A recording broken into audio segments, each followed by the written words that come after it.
Hi guys, എന്നോട് കുറേ പേര് ചോദിച്ചിട്ടുണ്ടായിരുന്നു എന്താ വ്ളോഗ് എടുക്കൽ നിർത്തിയോ, വീഡിയോ എടുക്കൽ നിർത്തിയോ എന്നൊക്കെ. നിർത്തിയിട്ടൊന്നുമില്ല, കുറച്ച് തിരക്കുണ്ടായിരുന്നു. ആ തിരക്കൊക്കെ തീർത്ത് ഞാൻ തിരിച്ചു വരുമ്പോൾ അത് തിരിച്ചു വരവനായിരിക്കൂലേ. അങ്ങനെ തന്നെ ഇന്ന് തമിഴ്നാട് ഒരു കല്യാണം ഉണ്ട്, അത് കൂടാൻ വേണ്ടി ഇപ്പോൾ പോയിക്കൊണ്ടിരിക്കുക. നേരെ പോയി ട്രെയിനിലേക്ക് കയറി. ഇതെങ്ങനെയുണ്ട്, തമിഴ്നാട് പോകുമ്പോൾ തമിഴ്നാട് സ്റ്റൈലിൽ വേണം പോയി, ഞങ്ങൾ കലക്കിയില്ലേ.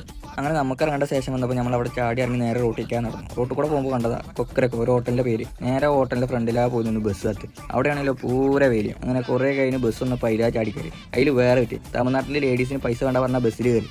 അതിൽ പോയപ്പോൾ വന്ന ലേഡീസിൻ്റെ മൊത്തം പൈസ വാങ്ങിച്ചു. അങ്ങനെ നമുക്ക് ഇറങ്ങേണ്ട സ്റ്റോപ്പ് എത്തിയപ്പോൾ നമ്മൾ അവിടെ ഇറങ്ങി. അവിടുന്ന് 10 മീറ്റർ മണ്ഡപത്തേക്ക് നടക്കാവുള്ളൂ. അതിന് വയ്യ പറഞ്ഞിട്ട് വേറെ ബസ്സിൽ കയറി. അവിടെ പോയിട്ട് 150 രൂപ. അങ്ങനെ നമ്മൾ ലാസ്റ്റ് നടന്ന് മണ്ഡപത്തിലെത്തി. ഒരു 11 മണിയാകുമ്പോൾ നമ്മൾ മണ്ഡപത്തിൻ്റെ ഉള്ളിൽ കയറി. അപ്പോഴും ചെക്കൻ്റെ വീട്ടുകാർ എത്തിയിട്ടില്ല. ഒരു 1:30 ഇപ്പോൾ ചെക്കൻ വന്ന് നേരെ സ്റ്റേജിൽ കയറി. അതൊരു വെസ്റ്റിനിരുന്ന കണക്ക് എനിക്കറിയുള്ളൂ. ചെക്കൻ വന്നത് ഫുഡ് കഴിക്കാൻ വേണ്ടി. ഒന്നും നോക്കില്ല, ഓടി കയറി 1-ാം മന്തിയിലായിരുന്നു. തമിഴ്നാട് വന്നത് മുഞ്ചെങ്കിലും ഫുഡ് ടോപ്പ് ആയിരിക്കും. അങ്ങനെ നേരെ പോയി ഐസ്ക്രീമും വാങ്ങിച്ച് നേരെ ഇറങ്ങി ഞങ്ങൾ പോകാൻ വേണ്ടിയിട്ട്. 1:50 ട്രെയിൻ. അതിന് 1:40 ഞങ്ങൾ മണ്ഡപത്തിൽ നിന്ന് നേരെ ഓടി ബസ് കയറി സ്റ്റേഷനിൽ എത്തണതും ട്രെയിൻ പോണതും ഒപ്പം അവിടെയും മൂഞ്ചി അവസ്ഥ. അടുത്ത ട്രെയിൻ ആണെങ്കിൽ 4:48. അതുവരെ അവിടെ കിടന്നുറങ്ങി. 4:48 ട്രെയിൻ വന്നപ്പോൾ നേരെ അതിലാ ചാടി കയറി നേരെ ഷൊർണൂരെത്തി. അങ്ങനെ അവിടെ ഇറങ്ങി കൂടെ വന്നവരെല്ലാവരെയും ബസ് കയറ്റിയിട്ട് ഞങ്ങൾ നേരെ വണ്ടി എടുക്കാൻ പോയി. അങ്ങനെ വണ്ടി എടുത്ത് ഞങ്ങൾ നേരെ വീട്ടിലേക്ക് വിട്ടു. അപ്പോൾ ഓക്കെ ഗൈസ്, അടുത്ത വീഡിയോ ആയിട്ട് അടുത്ത പ്രാവശ്യം കാണാം.